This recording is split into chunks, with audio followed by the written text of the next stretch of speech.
هون على نفسك يا حوري، أنت تحتاج إلى الراحة. على أي حال، أعدي أدوات النقوش، سنعمل هنا. ماذا لو استخدمت النقوش البارزة على الألواح بدلاً من الكتابة على البرد؟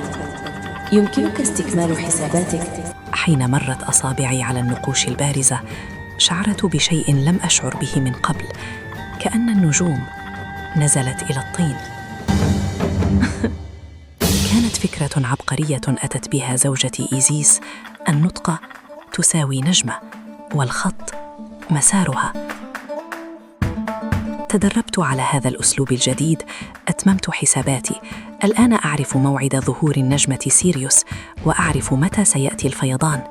هذه بشرة سارة لأهل طيبة.